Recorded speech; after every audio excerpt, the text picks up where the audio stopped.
Thanks to our title sponsor, Juniper Networks, for helping make Research Saturday possible.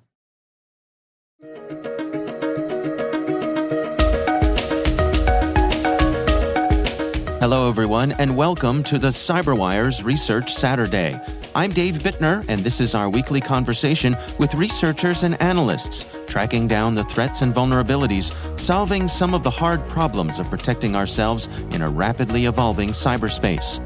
Thanks for joining us.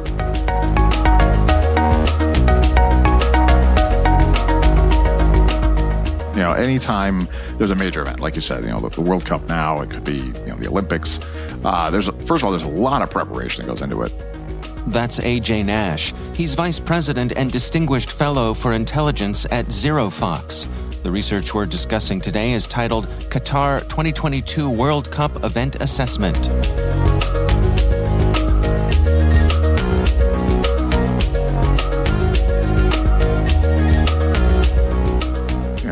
Getting set up for this. Everybody understands the threat is going to increase to these events, both physical security and cybersecurity. So there's a lot of build up to that, and organizations tend to set up these large SOCs, so these security operations centers, bringing in lots of different government agencies, vendors from around the world to really set up. So a lot of preparation has gone into this prior to the event ever kicking off. I personally have been involved in some of the run up for a couple of Olympics. I've seen how that works out, and in doing that, there's a lot of prep work done to understand who are the likely threats, what are the likely tactics, techniques, and procedures, as related to the technology. So there's a whole acquisition process that goes into that as well. What technology should we acquire?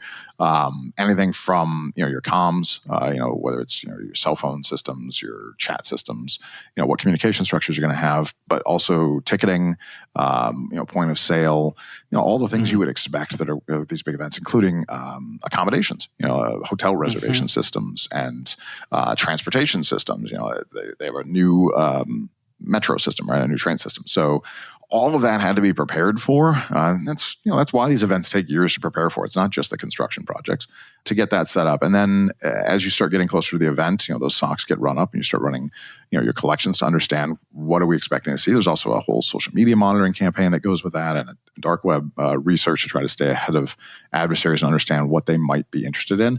Generally, large events like this, you're looking at a couple different types of adversaries. There's certainly going to be the financial. There always is. Whenever there's money, there's criminals. There's certainly going to be a financial aspect to it. Somebody trying to set up scams for tickets, for, like I said, accommodations, all of these things. But with these larger events like the World Cup, like the Olympics, there's a political aspect to these. You have a lot of nations from around the world getting together. They don't all agree on things, and therefore, people don't all agree. So there's almost always going to be some level of political concerns. You have to look for hacktivists. You have to look for terrorism, social activism, and how that might play a role, protests and things like that. And then that's all overlaid on the laws of the nation, the host nation, right? So the laws, for instance, in Canada or the US or Paris would be very different than the laws in Qatar and how those type of activities are going to be, treated. So all of that, I'm quite confident has gone on for, since this was awarded 10 years ago, but certainly for the last couple of years in building up that knowledge base and that level of comfort of what we should expect to see and what preparations are in place to account for it. Can we go through some of the key elements that you and your colleagues report on here in the publication? Some of the real, proximate things that they're looking out for here. Yeah, I think we've seen some of these things reported in the media, right? So you're looking for human rights activists. There's been a lot of discussion there in Qatar and their policies towards the LGBTQ community. There was a bit of an uproar, actually, unrelated to that, but Qatar at the last minute changed the policy on alcoholic beverages and where those were going to be located. And so Budweiser, had some issues with that because they were a sponsor. So you have to look for what you're going to see there in terms of responses. Are people going to, have adverse responses physically, but also, in cyber? Anytime somebody's upset, it can trigger an event like that. I saw some of the crowds were, I believe it was the Brits who were chanting, "We want beer," because there was no beer in the stadium. Exactly. Yeah, it was a last minute change. Qatar made a few changes at the end there that FIFA took some grief for and had to make some public statements about, that people have been upset about. And really this entire event, there's been some controversy from the beginning when Qatar was first awarded World Cup. And so that's sort of plagued them along the way. And some, whispers of how they were able to acquire the World Cup. So any sort of changes like that at the last minute aren't favorable to them. But some of the things we covered in the paper specifically, certainly ticketing scams, again, are a big challenge. They are in any kind of event like this. And we have some examples of efforts, to exploit folks with that. Some phishing campaigns that tied, lures. The World Cup is, again, a major event, like any major event, is a great lure when you get into phishing campaigns. Whether it's, again, a sporting event, whether it's COVID, whether it's an election, anytime there's something that captures the attention of the world, you can really bet on somebody turning that into a phishing campaign. So we've certainly seen a jump in some phishing campaigns tied to COVID. Now we've seen them tied to FIFA Qatar 2022. Fake campaigns to get free tickets and things that have been tied to cryptocurrency, anything to try to steal people's money, of course, has been available. Social engineering always comes into play. Again, using things like fake lotteries. Counterfeit ticket sales have been tied to that too. So people are targeting folks, through social engineering campaigns. And again, the lure is this event. These tickets are expensive; they're hard to come by. This is the world's largest sporting event. I'm pretty confident. It's between this and Olympics, but I think this is the biggest one. So, it's a massively popular sport. So there's, again, that opportunity as people want something, whatever that want is. As that want grows, their caution shrinks. So for instance, I know we've talked before about Black Friday events and scams with that. As you really want that hot thing, you talk yourself into believing things you shouldn't. Same thing will happen with something like a World Cup. So scams are on the rise as a result of that. And we covered some of that. Mobile app security, another piece that came up here. It's a requirement for everybody 18 and over going to the Qatar World Cup to download a couple of different apps.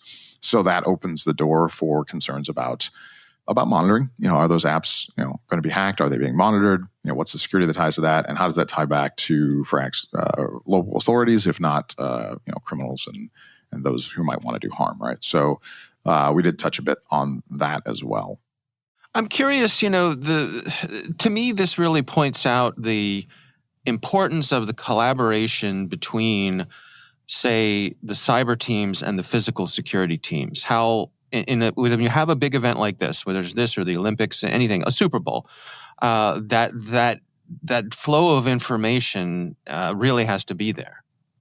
Yeah, 100%. We talk regularly about this, the connection, like you said, between the cyber and the physical world. These are so interrelated, and events like this really amplify that. It's true in daily life. I talk a lot with organizations about the need to have these fusion centers to understand that things that we see in cyberspace can be indicators of a physical event. We see planning, in fact.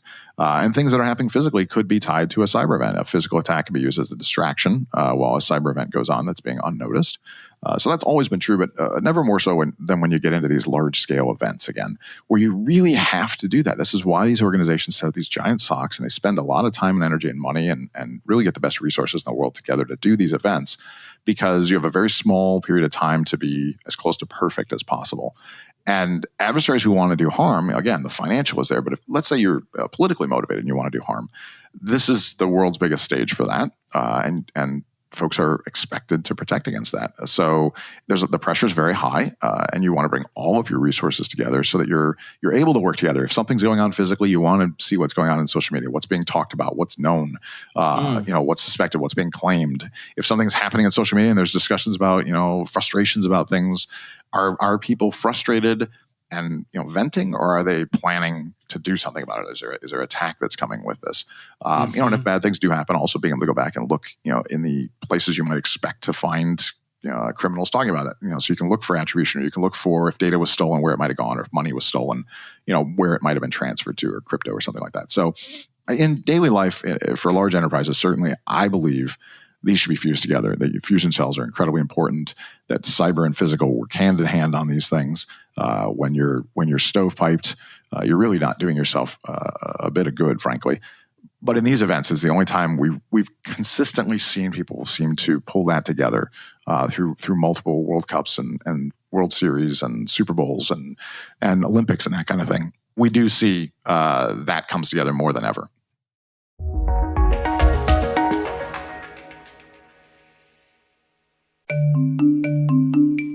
Juniper Connected Security helps organizations build threat-aware networks that extend security to every point of connection across the network. To learn more, visit juniper.net/security or connect with Juniper on Twitter or Facebook. That's juniper.net/security.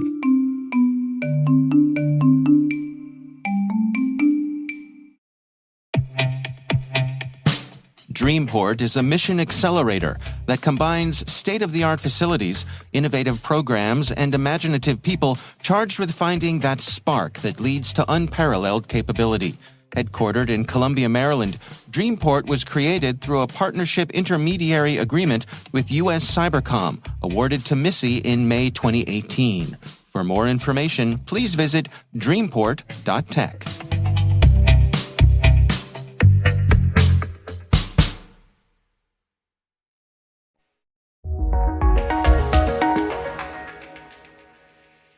You mentioned that you've had some involvement with Olympics games in the past, and I'm curious if you have any insights on kind of how it's organized. I mean, does the host country take the lead when it comes to cybersecurity, and then other nations come in and say, yeah, that's good enough for us, or we need something additional to that, or how does that international collaboration generally work?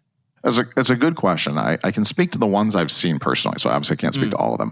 But in the ones I've seen personally and the run-up to that, so the host nation, along with the International Olympic Committee in this case, work together on this. So I have some experience from Brazil Olympics and from Japan, from Tokyo, and how that was done. And it's intense. There's good reason these Olympic events, and I'm sure it's the same with the World Cup. I have to admit I haven't watched the run-up from the inside. There's a good reason these are put so far in advance. I mean, obviously, there's a lot of infrastructure needs to be built, but also all of this planning takes a lot of time. So there's a lot of interview processes with different vendors. There's a lot of work with different government agencies. From my experience, what I saw was countries really focusing on, we just want the best practices. We want to do this well. I did see a lot of great teamwork and communication. Obviously, vendors are looking to fight for that business. There's money in there, but I always saw a lot of companies that were willing to work really well together. These nations want to succeed. They want these to be successful events. They're worth a lot of money. They're a lot of prestige, but they also want to keep people safe. And nobody wants to see. We've had terrible events, years and years ago in the Olympics. Nobody wants to see something like that again. There's a lot of work that goes into planning that out, but they bring in incredible experts from around the world. And of course, if you're in this field and you want to do good things, that's where you want to be. The Super Bowl, for instance, use that as an example, is the greatest football event of the year in America. But if you're a cybersecurity expert or a physical security expert, that is your Super Bowl, right? I mean, there's no better opportunity to do good things on a big stage and be successful. I mean, it's scary and it's stressful, much like I'm sure it is for the players on the field, but it's where you want to be. So, these events attract great talent who want to be a part of it. They want a chance to contribute to success. In my experience, what I saw was amazing talent getting together, putting together incredible security practices and SOCs and backup SOCs and physical and cyber working together and working with the local law enforcement. The only complications I saw that come into it, which is just the nature of international world, is, again, countries have different laws. So then you have to also apply that. So, for instance, the ability to monitor domestic communications when somebody like the U.S. or Canada were to host a large event might be different than it is if somebody in Qatar or UAE or Russia or any number of countries, right? I'm not trying to pick out countries specifically. Laws are just different, locally. Yeah. So also applying that to what you're doing and saying, hey, here's the things we're able to do or the things we're not able to do. And how do we account for that? Or how do you build the right relationships with local law enforcement to make things legal? You do want to stay within law, both domestic and international. So working with the local agencies, the federal agencies, for whatever the host nation is, to make sure that you're doing that. And of course, all those federal agencies have vested interest in successful events as well. So it's remarkable. I got to be honest. And I only had a small piece of those events. I'm not responsible for anything that I would claim, I didn't contribute, in my opinion. Just a small piece of seeing how these things were being put together and having some involvement in the planning. It's remarkable. I don't envy the committees that have the work to do. But what I saw was diligent people who take the time and effort to do it right. It's why there's years on this.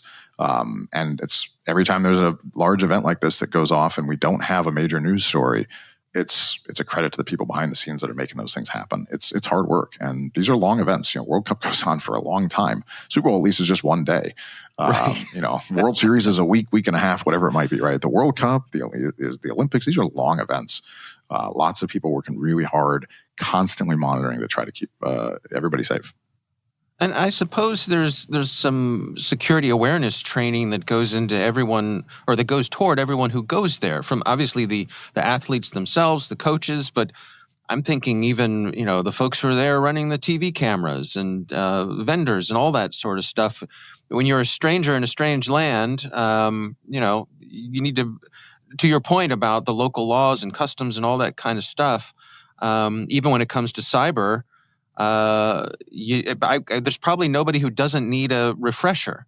Oh, 100%. I agree. That's the reason we do a paper like this, for instance, the World Cup event assessment is for that. This is for anybody, an executive who might be going to the World Cup, for instance, or the cameraman, anybody in between, right? It's an opportunity to understand what are the threats we should be looking for, what are the local customs rules, laws, et cetera.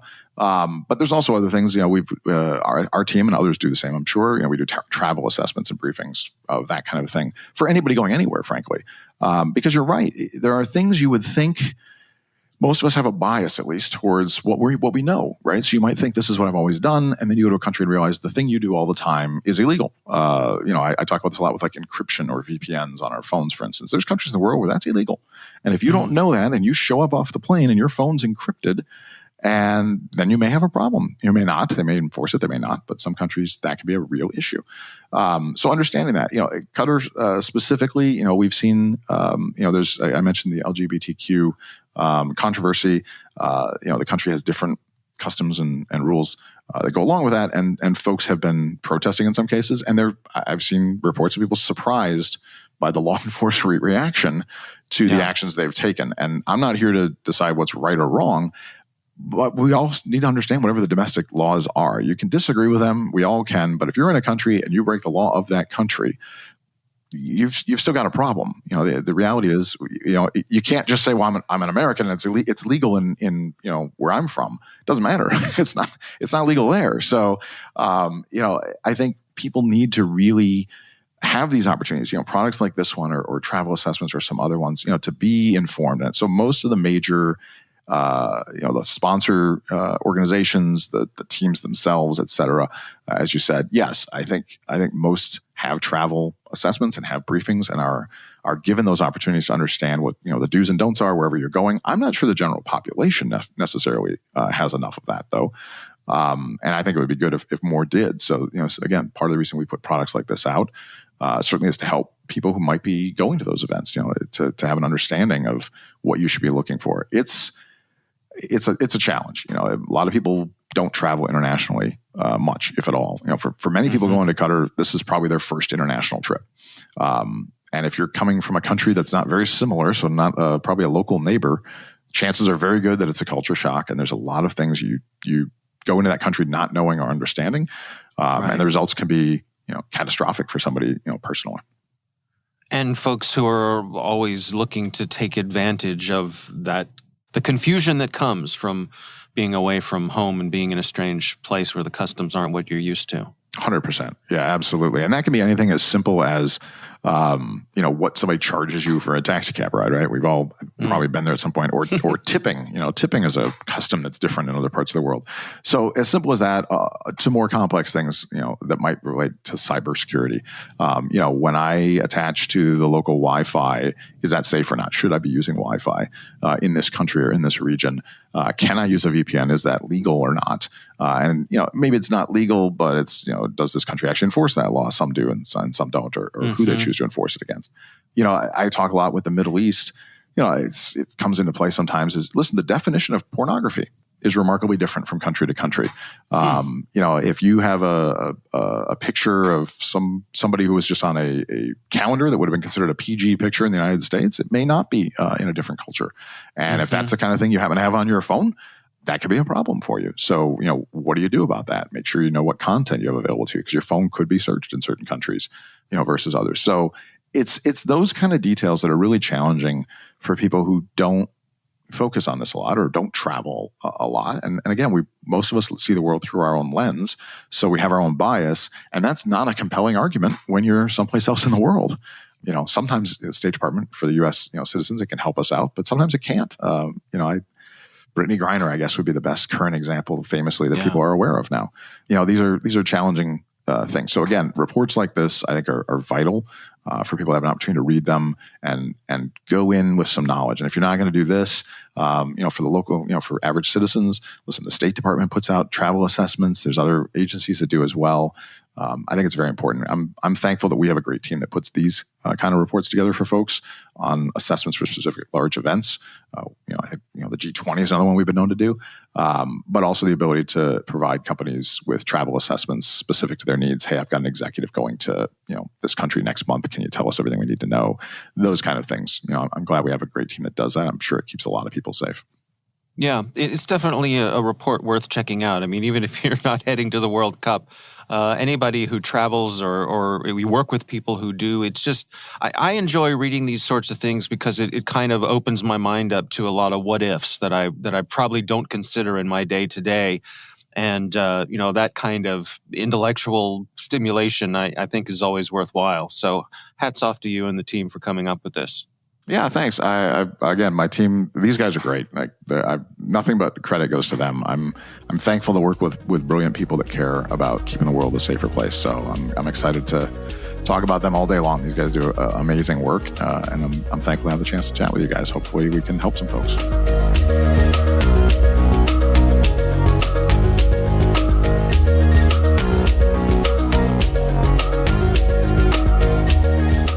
Our thanks to AJ Nash from ZeroFox for joining us. The research is titled Qatar 2022 World Cup Event Assessment. We'll have a link in the show notes. Thanks to Juniper Networks for sponsoring our show. You can learn more at juniper.net/security or connect with them on Twitter or Facebook. Hey everybody, Rick here, the N2K CSO and the Chief Analyst and Senior Fellow here at the Cyberwire. This upcoming Thursday at 2 p.m. Eastern, join me and our VP and Senior Editor, John Petrick, as we review topics and events that have made the most significant impact in 2022. Normally, this quarterly show is a Cyberwire Pro exclusive, but because of the holidays, we're letting all Cyberwire readers and listeners in. You're welcome.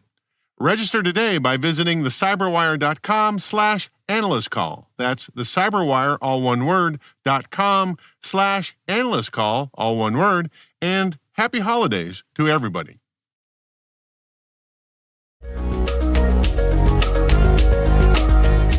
The Cyberwire podcast is proudly produced in Maryland out of the startup studios of Data Tribe, where they're co-building the next generation of cybersecurity teams and technologies. Our amazing Cyberwire team is Rachel Gelfand, Liz Irvin, Elliot Peltzman, Trey Hester, Brandon Karpf, Eliana White, Paru Prakash, Justin Sabi, Tim Nodar, Joe Kerrigan, Carol Terrio, Ben Yellen, Nick Valecki, Gina Johnson, Bennett Moe, Chris Russell, John Petrick, Jennifer Iben, Rick Howard, Peter Kilpie, and I'm Dave Bittner. Thanks for listening. We'll see you back here next week.